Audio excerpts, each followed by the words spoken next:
The Animal Rescuers has been adopted by Pet Planet. There is nothing more important to us than your pet's health. Today's lesson is about beagles. Here's a few fun facts. Lyndon B. Johnson, during his term in the White House, had 2 beagles. Their names, him and her. Here's another fact. Beagles' noses have smell receptors of up to 200 million. Humans, 5 million. Fun facts? Let's go hear a lot more from Karen. Hi, I'm Karen Era, and I'm an animal rescuer. Karen, thank you so much for having us in your home today, and I cannot wait to hear about beagles. One of my biggest questions, hi puppy, are they part of the hound dog breed? Yes, beagles are part of the hound dog breed. They are scent hounds. That means that beagles will follow a scent right out the door, down the street, out of the neighborhood. They are scent orientated. So if you have a beagle, you have to have a fenced backyard and also have to keep them on a leash. Most beagle owners know this about the beagle breed, that they will run and they will follow a scent anywhere. They're also very difficult to walk on a leash because if they catch a scent, they will pull you in that direction, even with training. We do have a lot of elderly beagles in the rescue that need homes that are mellow and probably would not pull or drag, that just want a nice warm place to call home, and they would be perfect for a senior citizen. Tell me some good facts about the beagles, please. Beagles are very loyal. They're very loyal and kind and loving. They're very easy to maintain. Their coat, they're very easy to wash. Because they're small, you can groom them yourself. They don't take a lot of grooming needs. They also sleep a lot, so for the most part, they're very, very cozy, warm family dog.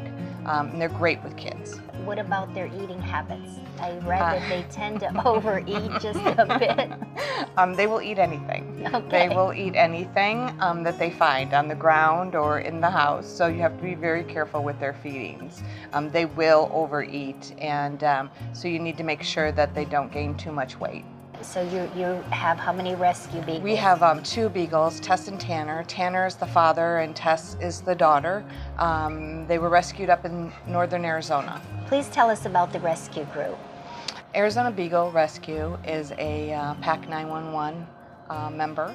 We are also a volunteer organization. We do not have a shelter, so all of our beagles are placed in either foster homes until they're adopted. We are a 501c3. So we are based solely on fundraisers, volunteer efforts, fundraising events, whatever we can do to help with the organization. And how long have you been a part of this organization? We have been part of the organization for about a year and a half. We have had Tess and Tanner since that time. They were our first rescues. Of course, we are foster failures. We adopted them, but we have had several other beagles that have been adopted that we have fostered. And foster failure, we've talked about this in other shows, it's actually a positive. That means it is. So we, as a group, need to come up, I think, with a much more positive name for it. Yes. We have a very big event coming up this weekend. It's called Beagle Fest. It's the largest beagle event in Arizona. Music and a DJ and events and contests, and all of the adopters bring back their beagles that they have. Those that just have the breed come and participate. It's an incredible event, and it'll be taking place at Kiwanis Park from 11 to 4 p.m. There will be a bunch of beagles there, so that would be something to watch. What do you think the estimated amount of dogs will be there? I think last year there were at least close to 100 dogs, I bet. And other dogs are invited too, as long as they're leash friendly. So we do have a lot of dogs that are not beagles that come with their beagles, brother and sisters. But it's a very loud event. So if somebody wants to adopt a dog, a beagle particularly, that will be the event to be at, correct? Correct. Okay. We will have our beagles there as well, so they can get to meet them and learn a little bit more about the breed and get to see some of the ones that are available for adoption. Is there any way to reach out to the public to help these beagles? We have a lot of information on our website as far as how you can donate or volunteer. If you have some time to volunteer, you don't have to adopt a beagle or foster. If you don't have time to do that, we really need help with some of these events. You can lend a hand and be a volunteer for Beagle Fest or any one of our fundraising events. This is Mike, walking Tess, Tanner, and Sadie. He's the story of a better foster failure, falling in love with Tess and Tanner, father and daughter. We love them, Mike. Thank you so much for sharing your puppies with us today. Do you trust the food you feed? At Pet Planet, our commitment is to helping our customers navigate through the confusing world of pet food, reading ingredient panels, asking critical questions about manufacturing and ingredient quality. Our pets rely on us to make the very best decisions we can for their health, happiness, and longevity. Pet Planet is here as your partner in pet health because there's nothing more important to us than your pet's health.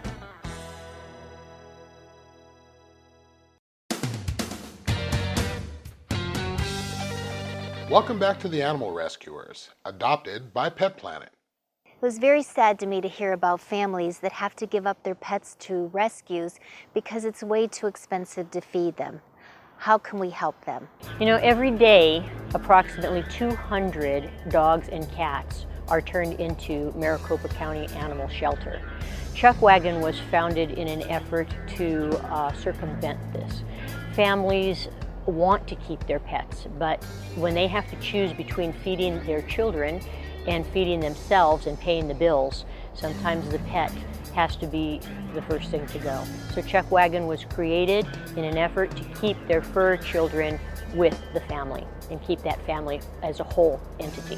So Chuckwaggin Pet Food Pantry basically gets their food from donations. Every member in Chuckwaggin is a volunteer, and we are out there every day asking for donations from retailers who have broken bags of dog food. We are asking for schools to do pet food drives, churches to do pet food drives, and that's the basis of where we get our food. Our name of Chuckwaggin has apparently gotten out into the community because of the fundraisers that we do and the functions that we attend. So people have been calling me and on my phone through that they see on our leaflets and on the internet and tell me their story, and I usually am the one to drive it to them, or my volunteers will deliver it to their homes if for some reason they can't come to me. And 9 times out of 10, you know, these folks don't have vehicles, they don't have transportation, so we deliver it to them. We are the only pet food bank in the valley that delivers.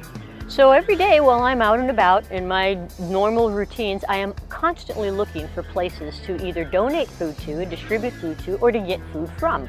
And I came up to John C. Lincoln, which is Desert Mission Food Bank, one afternoon and just walked in and asked them if they had pet food to distribute to their food recipients. Initially, our mission didn't really include pets or animals, but what happened was we had some volunteers start asking questions. Can I bring in some pet food? Of course, they'd bring in a few of the 50-pound bags, and that would be gone within a couple of hours. So we started talking about a little more, and we didn't know there was anything out there. Well, one day I'm sitting at my desk, and Donna Barker with Chuckwaggin walks in and says, "Do you receive pet food donations?" And Janette Espinola looked at me and said, "Oh my gosh." You're heaven sent, because we were just talking about that and how what the volunteers were doing wasn't enough. I'd like to give you a couple of stories about the clients that we've kind of fed. And one of them is a war veteran who is waiting for her disability check. She called me, actually a rescue group called me and said this person needs food. So I went out there and fed her 4 dogs so she didn't have to give them up. Another is a fella from Mississippi who hitchhiked out here with his puppy, and a realtor called me and said this gentleman needs food. So I drove out to Mesa and delivered him food, and not only did that, but gave him a spay voucher. So this way he could get his dog spayed. Spirit is the epitome of why our organization exists. This is a testimonial from Spirit's Guardian. My name is Tiffany Williams, and I am a widow who is raising my son, 12-year-old Christian. When our dog Spirit came into our family, I was asked to keep him temporarily as a pup. My older son and daughter-in-law wanted him to have a place to stay until they found a home to keep him. Since then, they had changed their mind and decided to not take him. At that time, I was ill and had been off from work, so it was hard to take care of him. So I contacted several resources to avoid taking him to the pound. After researching further, I discovered that because Spirit is a pit bull, they would put him down after 24 hours. This was another burden that I did not want to carry, so I searched further and was directed to Chuckwaggin, an organization to help my son and I to keep Spirit. My sponsor, Donna Barker, has been a real blessing during this time in providing the food, treats, and even getting his shots updated. I have elected to do this testimony because I strongly believe that Chuckwaggin Pet Food Pantry is an awesome organization to help pets stay with their family during financial hardship. Chuckwaggin Pet Food Pantry needs your help.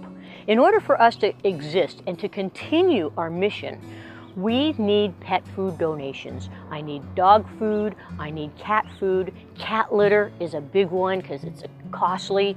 We need donations, and I could use volunteers for our events. I need people that have trucks so they could help me distribute the food.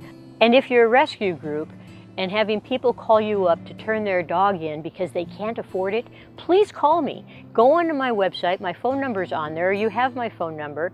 Call me and let me see if we can keep these pets with their families. That's pretty much it in a nutshell. Let Chuckwaggin continue to exist, but I can't do it without your help. The first Pet Planet store opened in 1996 after the devastating loss of our Cocker Spaniel to cancer. What we learned then about pet health was eye-opening. The food and the treats that we were giving him did not support his immune system and may have actually harmed him. Pet Planet was established to be a community resource, a store that offers only the healthiest products and the best knowledge on pet health issues. At Pet Planet, there is nothing more important to us than your pet's health. It started out like a totally normal day. I love you. I mean, I guess I was a little sweaty and I was definitely sore. I thought I had gas. Turns out I was having a heart attack. Heart disease is the #1 killer of American women. So now I take care of my heart and I tell the women in my life to do the same. Sounds great, by the way. That's nice, sweetie, but that's not my heart. That is. Find out more from the American Heart Association at goredforwomen.org.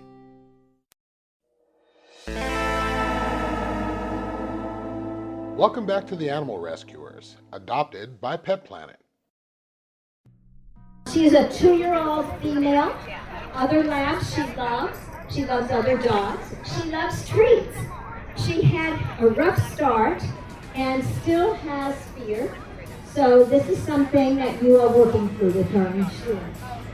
In a few weeks, let's see, she's becoming more curious about people. She loves dogs. She loves to play.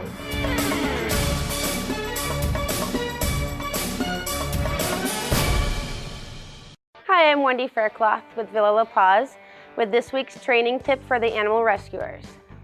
What we're going to be talking about this week, everybody has trouble with their dogs at the door. When people come to the door, the dog or the dogs, plural, rush the door and jump all over the people coming in, and it's unpleasant basically for everybody, except for the dog, because the dog's having a great time. So what we're going to do today, this is going to be a 2-part series. The first thing we're going to talk about is creating a place for your dog. A place for your dog is a place that they're going to go upon the prompt of the doorbell or the knock on the door. What's going to happen, somebody's going to knock on the door, and of course the dogs are going to alert, because that's what dogs do. But once I go and I take possession of the door, I'm going to have my dog go to the place that I've designated for them. And the place that I create is usually, I give a little bit of distance away from the door so the dog's not right on top of the door, so when the person comes in, the dog is super close to the person. So I create like probably a 10-foot boundary for the dog. I have two examples today of two different places.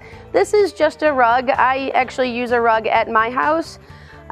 This is a rug, and a lot of people will use a raised cot or a raised bed like this. I'm going to do a demonstration today with my dog Booster.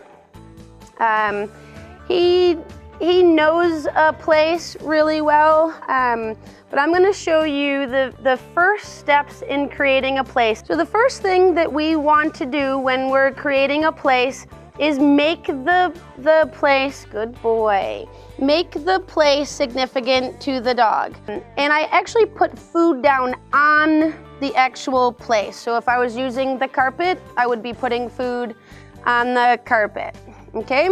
So I feed him a lot of food when he's on the carpet or on the place, free.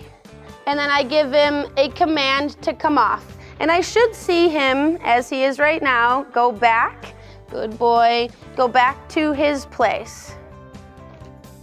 In this step in creating a place, I would work their place for probably 2 weeks before I would ever add in a person. Because you want to make it significant. You want to make it of value to the dog. So if they go there, they get rewards for being there. Creepy. Good boy. Good.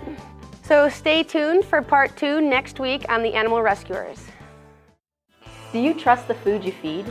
At Pet Planet, our commitment is to helping our customers navigate through the confusing world of pet food, reading ingredient panels, asking critical questions about manufacturing and ingredient quality.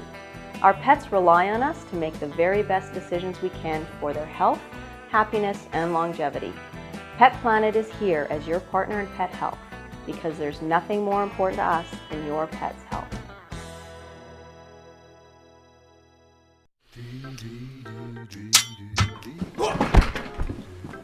Honey!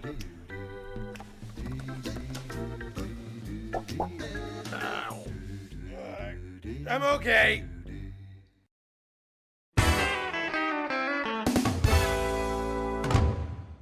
Hi, I'm Jen, and this is Pet Planet's Pet Tip of the Week. For the last few weeks, we've been talking about nutrition.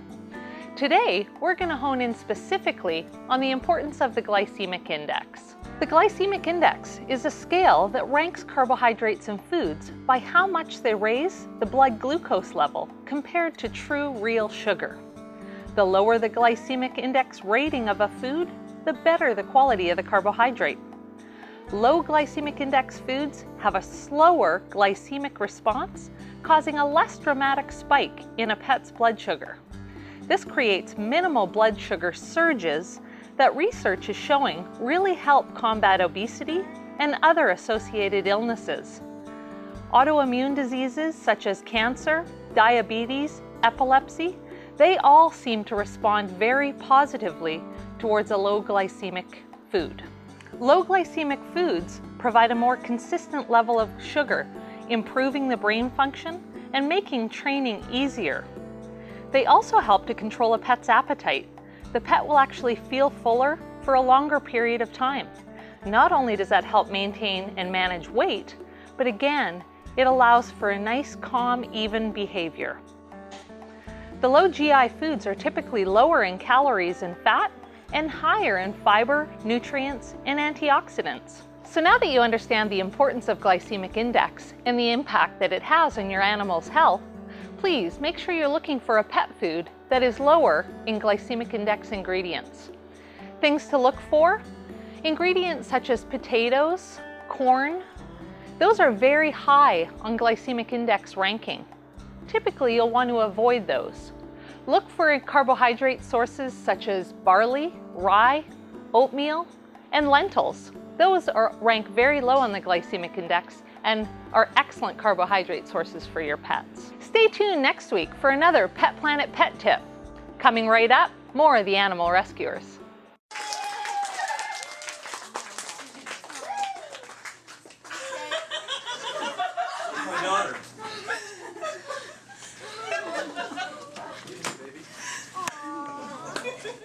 here.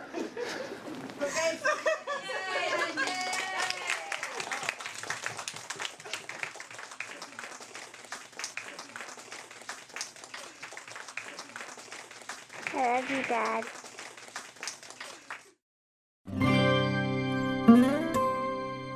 Welcome back to the Animal Rescuers, adopted by Pet Planet.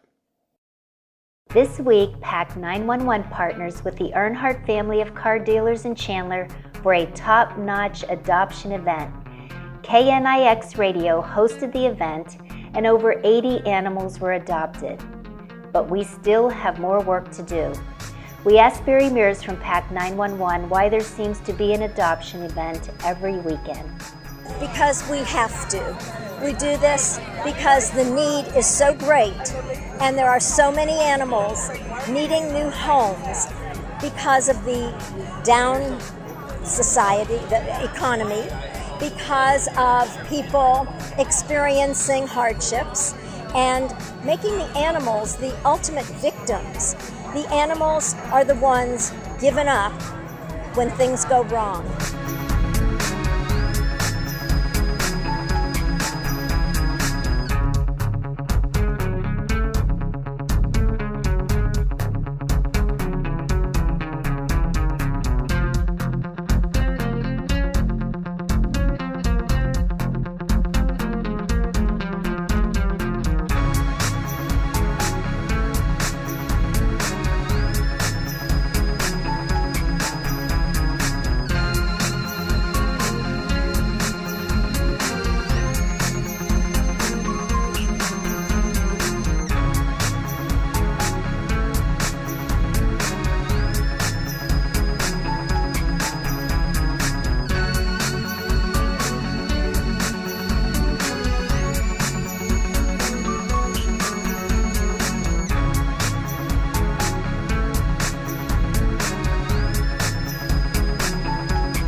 Now that you can see how easy it is to make a difference, what are you waiting for?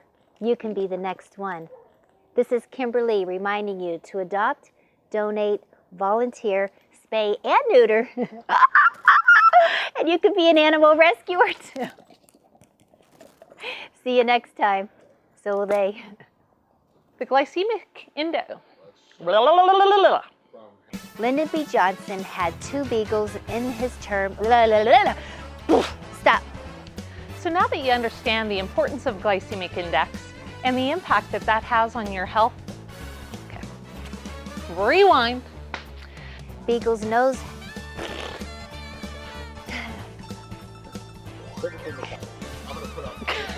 That's really all I got. Yeah.